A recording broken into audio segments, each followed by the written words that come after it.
The Marine Corps shooting range was alive with thunder.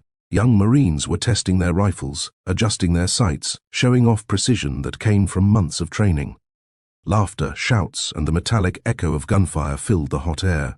To them, it was just another day, another competition of who could prove dominance with modern weapons.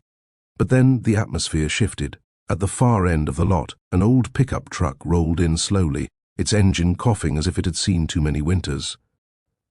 From the driver's side stepped out a man who seemed carved out of history itself. His back was slightly bent, his uniform jacket faded, and his cap bore a patch so old that younger Marines couldn't even recognize it. He held something wrapped in a worn leather case. A few Marines chuckled, nudging each other. "What's Grandpa doing here?" one whispered. Another smirked. "Probably got lost on his way to the VFW hall." The old man said nothing. His boots crunched against the gravel as he made his way toward the firing line. His eyes, sharp despite his age, scanned the targets. He moved with quiet confidence, the kind that comes not from training manuals but from battlefields. He set the leather case down gently, unwrapping it with deliberate care. The Marines who had been laughing leaned closer. What lay inside silenced even their mockery. It was a World War II M1 Garand rifle, its wooden stock worn smooth, its metal aged but polished with pride. A rifle that had stormed beaches, liberated villages, and carried history in every scratch. The old veteran glanced at the Marines. For the first time he spoke. "Mind if I join?" The young Marines exchanged skeptical glances, their smirks returning almost instantly. To them, the weapon looked ancient, an artifact that belonged behind museum glass, not on an active firing range. One Marine with a high and tight haircut, barely out of his 20s, laughed openly. "Sir, no offense, but that thing's older than my grandfather." "You sure it still fires?" Another added, "Careful, it might fall apart before you pull the trigger." The group chuckled, their confidence bolstered by the fact they were armed with state-of-the-art M27 rifles. The veteran didn't flinch. His face remained calm, though his eyes carried something deeper, something none of the young men recognized yet. "This rifle," he said, his voice gravelly but steady, "has fired in places you boys only read about. She's not here to prove herself. She already has." The words hung in the air, heavy, but the Marines weren't ready to give respect so easily. One of them, the self-appointed loudmouth of the group, crossed his arms. "All right then, old-timer. Show us what you've got. Targets are set at 300 yards.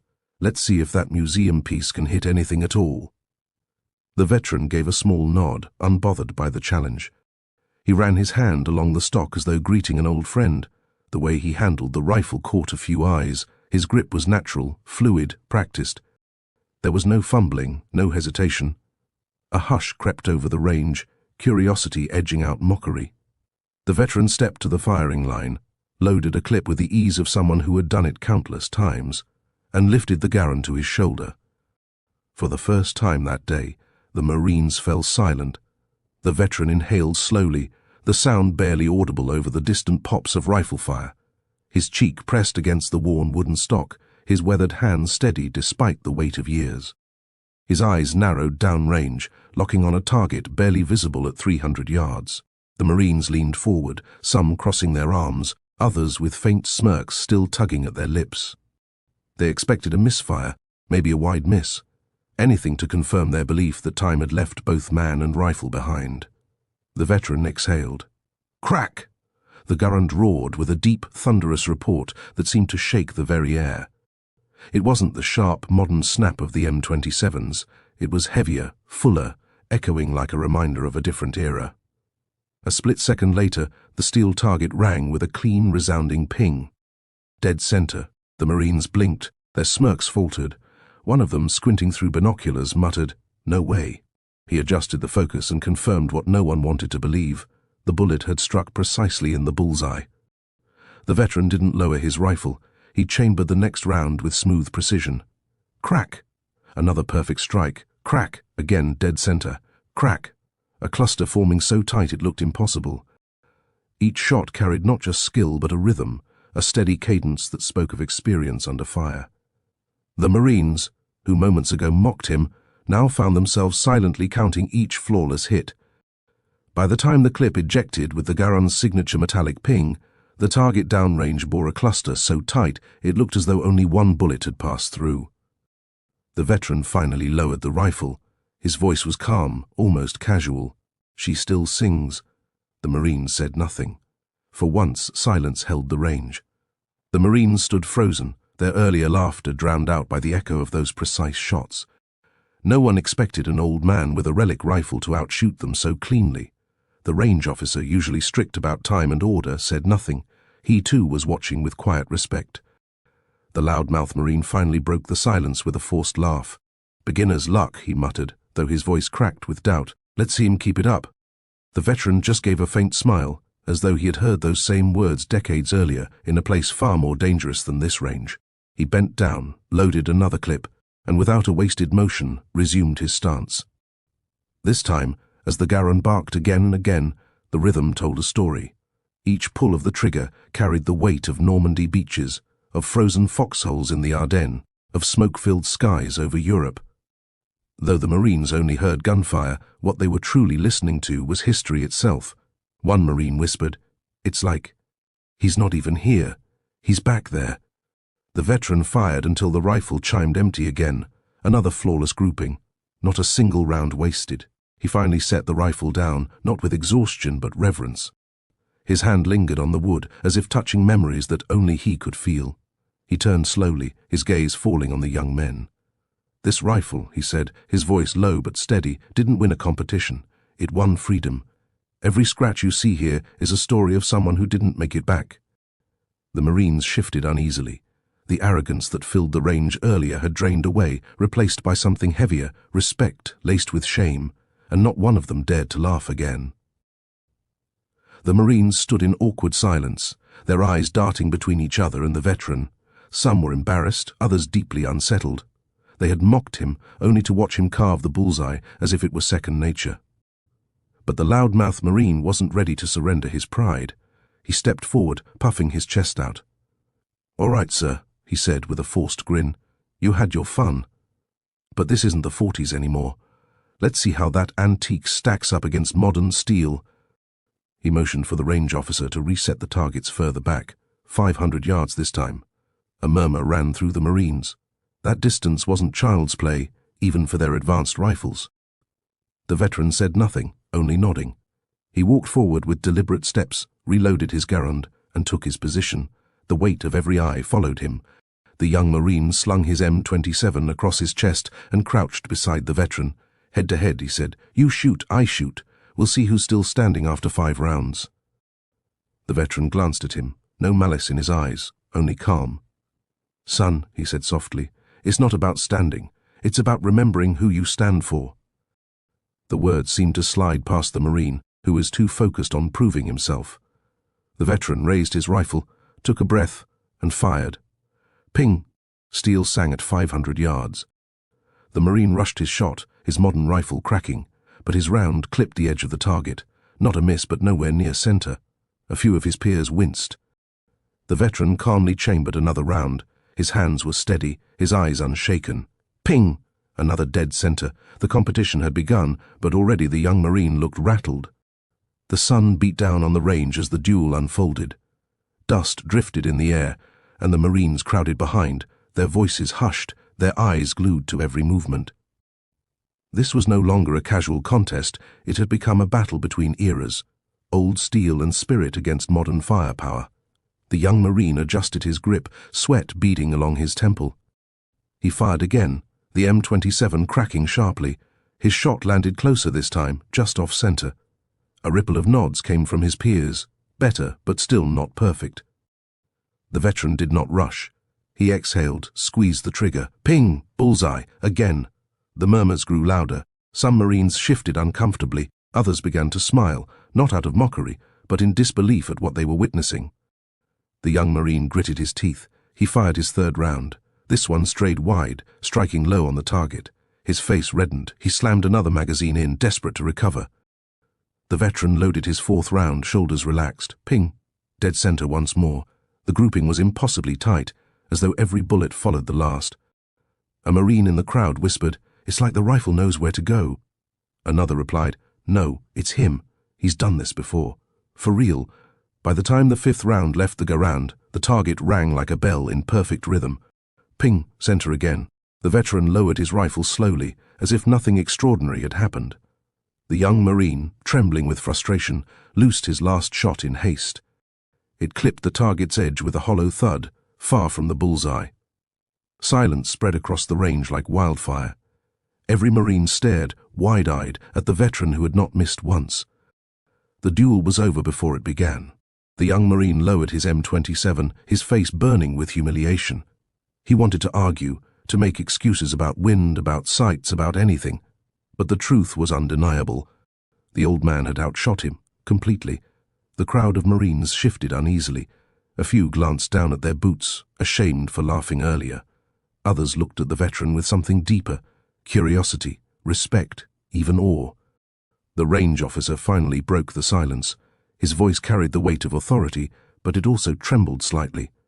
"Sir, who are you?" The veteran looked at him, then at the young men gathered around. His gaze was steady, not prideful, not arrogant, just honest. "I'm nobody special," he said, "just a man who carried this rifle when the world was on fire." The words struck harder than any bullet. A chill seemed to sweep across the range. One Marine, his voice softer than a whisper, asked, "World War II?" The veteran nodded slowly. "Normandy, Ardennes, Hurtgen Forest. Places you never forget, even when you wish you could." Gasps rippled through the crowd. The names weren't just battles, they were legends. To stand before someone who had been there was like staring at living history. The loudmouth Marine, his earlier bravado gone, swallowed hard. "Sir, I didn't mean any disrespect."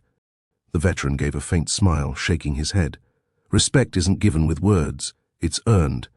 And you boys will earn yours the same way we did, through sacrifice, through watching each other's backs, through remembering what you fight for." The silence that followed wasn't awkward anymore. It was reverent. For the first time since he arrived, every Marine on that range stood a little taller, their arrogance humbled, their pride reshaped into something more enduring: respect. The Marines crowded closer now, not out of challenge, but out of reverence. Their eyes weren't fixed on the bullseyes anymore. They were drawn to the man and his rifle. That Garand was more than wood and steel, it was a relic that carried ghosts. One Marine, barely 20, asked hesitantly, "What was it like, carrying that?" The veteran let out a slow breath, his gaze falling on the rifle as though he could still see the young faces who once stood beside him. "Heavy," he said simply. "Not because of the weight, because every time you pulled that trigger, you prayed it wouldn't be the last time you saw the man fighting next to you." The Marines listened, their bravado stripped away. The loudmouth Marine, now humbled, finally dared to ask, "Sir, did you ever miss?" The veteran's eyes glistened faintly. "Yes, I missed friends I couldn't save. I missed brothers who never came home. But this rifle, she rarely missed her mark. She did her part. We all tried to do ours." The young men shifted uneasily. They were soldiers too, but most of their battles had been in training, not in war. Hearing it from someone who had lived through the world's darkest days made their own struggles feel small, and yet it filled them with a deeper understanding of what might one day come. The veteran gently ran his hand along the rifle stock. "Every scratch here has a name. Some are mine. Most belong to men you'll never meet. But you honor them every time you wear that uniform." A silence swept through the group. For the first time, they weren't looking at an old man with an old gun. They were looking at a teacher, a reminder of what it truly meant to be a Marine. The veteran's words lingered in the air, heavier than the heat of the afternoon sun. None of the Marines spoke for a long moment. The sound of distant gunfire from another range seemed faint, unimportant compared to what they had just witnessed. Finally, the range officer cleared his throat. "Sir, would you do us the honor of teaching a few drills?" The veteran looked surprised, then chuckled softly. "Drills? Boys, I'm not here to outshine you. I came to remind myself I could still shoulder her. That's all." But the young Marines wouldn't let it go. They wanted more than a demonstration. They wanted wisdom. One Marine stepped forward, eyes burning with sincerity. "Sir, you've fought real battles. We train for them, but most of us, we've never stood where you stood. Show us something we can carry with us." The veterans studied their faces, each one full of restless pride but also a newfound humility. Slowly, he nodded. He lifted the Garand once more, but this time he didn't aim downrange. Instead, he held it across his chest. "Lesson 1, he said. Your rifle is more than a weapon. It's a lifeline. Treat it with respect, and it'll never fail you. Take it for granted, and it'll betray you when you need it most." The Marines absorbed his words, nodding slowly. "Lesson 2, he continued, his voice lower now. "It doesn't matter how far or how fast you can shoot. What matters is why you're pulling that trigger in the first place. If you forget that, you'll lose yourself long before you lose a battle." The range was silent, every Marine hanging on each word. This was no ordinary day on the range. It had become a lesson they would carry into every mission, every deployment, every breath in uniform. The Marines gathered closer, their arrogance fully stripped away. They weren't staring at an old rifle anymore. They were staring at the embodiment of experience. The veterans' lessons weighed on them heavier than body armor. But then the range officer, perhaps sensing the moment still had more to give, stepped forward. "Sir," he said carefully, "we have one more challenge set up. It's not for competition, just tradition. Would you like to try?" The veteran raised an eyebrow. "What kind of challenge?" The officer pointed downrange, where steel silhouettes were staggered at increasing distances, stretching all the way out to 1,000 yards. Few Marines even attempted it, and fewer succeeded. It was considered the ultimate test of focus, patience, and skill. The old man paused, then gave a faint nod. "One last time, then." A hush swept the group. Marines who once laughed now stood at attention as though awaiting a ceremony. The veteran loaded a fresh clip, his movements deliberate. He settled into position, his cheek pressed firmly against the stock. The first shot rang out. Ping! The 400-yard target fell. He adjusted slightly, exhaled, and fired again. Ping! The 600-yard target toppled. The Marines exchanged glances, awe rising in their chests. The veteran's third shot cracked through the air. Ping! The 800-yard plate dropped cleanly. By now, every Marine was holding their breath. Only one target remained. The farthest, the 1,000-yard silhouette that mocked even their modern optics. The veteran steadied, his old eyes narrowing. The world seemed to still. He fired. The Garand thundered, echoing across the range. A second later, the distant steel rang with a crisp ping. The Marines erupted, their cheers shaking the air. For once, the silence wasn't from disbelief. It was broken by thunderous respect. The Marines' cheers echoed across the range, but the veteran did not raise his arms in triumph. He simply lowered the Garand, his breathing steady, his face calm. To him it wasn't victory, it was remembrance. The range officer moved beyond words, snapped to attention and saluted. One by one, every Marine followed, their hands rising sharply to their brows. The air shifted. This wasn't about rank, nor about age. It was respect, the highest they could give.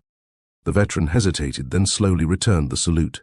His hand trembled slightly, not from weakness, but from the flood of memories that surged with the gesture. In his mind, he didn't see young Marines. He saw the faces of those who never came home, saluting him back across time. The loudmouth Marine, now humbled, stepped forward. His voice cracked as he spoke. "Sir, I owe you an apology. I didn't know." The veteran gently cut him off with a raised hand.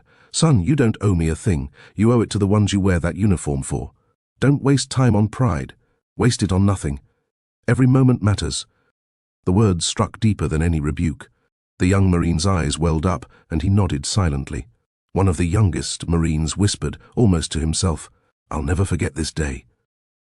The veteran smiled faintly, his eyes soft. "Good. Because it's not about the shot. It's about the reason you take it. Remember that, and you'll never fail." For a long moment, the range stood still. The Marines, who began the day laughing at an old man, now stood in absolute silence, their respect carved into them forever. The veteran laid the Garand down gently, as though placing an old friend to rest.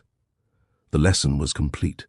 The Marines lingered around the veteran, hesitant to leave, as though afraid the moment might vanish if they broke away. The sun was dipping lower now, painting the sky in streaks of orange. The day had shifted from a test of skill to something sacred. The veteran sat on the bench, resting the Garand across his knees. For a long time, he said nothing, just looking down at the weapon with a mix of pride and sorrow. Finally, he spoke. "This rifle isn't just mine. She belongs to everyone who carried her, everyone who trusted her when the world was chaos." The Marines listened, their attention locked on him like recruits in a classroom. "I came here today," he continued, "not to prove myself. I came to see if I still had what it takes to honor them, the ones who never left the battlefield. Turns out I do, but soon I won't. Time catches all of us." His words tightened something in the Marines' chests. One of them asked softly, "Then what happens to the rifle?" The veteran looked up, his eyes scanning their young faces. After a pause, he extended the rifle toward the range officer. "When I'm gone, this doesn't go in a case. It goes to the next hands willing to respect it. Promise me that—" The officer swallowed hard, nodding with conviction. "Sir, I give you my word." The veteran smiled faintly. "Then I can rest easy." The Marines exchanged looks. They realized this wasn't just a demonstration. It was a passing of the torch, an unspoken transfer of duty from one generation to the next. And every one of them silently vowed to carry that weight with honor. The evening settled over the range, the air cooling as the last rays of sunlight dipped behind the horizon. The Marines still stood there, reluctant to move, as if leaving would break the spell of what they had witnessed. The veteran rose slowly, sliding the Garand back into its worn leather case. His movements were careful, almost ceremonial, like he was tucking away a piece of history. The Marines instinctively straightened their posture, watching him with silent respect. The loudmouth Marine, who had once mocked him the loudest, stepped forward. "Sir," he said quietly, "you've taught us more today than any drill ever could." "Thank you." The veteran gave him a small nod. "Just remember, it's not about being the best shot. It's about being the one your brothers can count on. That's what wins wars." As he turned toward his truck, the Marines followed, forming an impromptu escort. No one had ordered it, it just happened, born from respect. He climbed into the old pickup, the engine coughing to life. Before pulling away, he rolled down the window and gave one last look at the young men standing in formation. His voice carried across the gravel lot, soft but firm. "Take care of each other, that's all that matters." The Marines raised their hands in a sharp salute, a gesture of unity and gratitude. The veteran returned it, his hand steady despite the years. Then he shifted the truck into gear and slowly drove off, the taillights fading into the darkening horizon.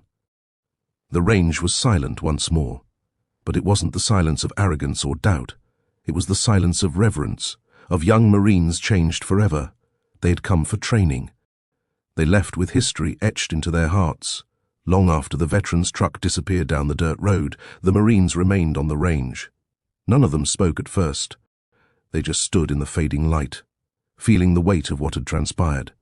It wasn't just another day of drills. It was a chapter in their lives that would never leave them. Finally, the range officer broke the silence. "Listen up," he said firmly, his eyes sweeping over the group. "What you saw today wasn't luck. It wasn't even skill alone. It was history reminding us what we stand for. That man carried more than a rifle. He carried the spirit of everyone who ever wore this uniform." The Marines nodded, their faces solemn.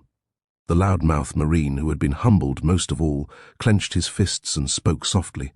"I swear I'll never take this uniform for granted again." Another Marine added, "Nor my rifle. It's not just steel, it's trust." The words seemed to settle in each of them like an oath. They realized that their pride, their confidence, their training, it all meant little without the deeper understanding of sacrifice, brotherhood, and purpose. In the days that followed, stories of the veteran's visit spread across the base. Some Marines spoke of his perfect shots, others of his quiet lessons. But all agreed on one thing: he had left them changed.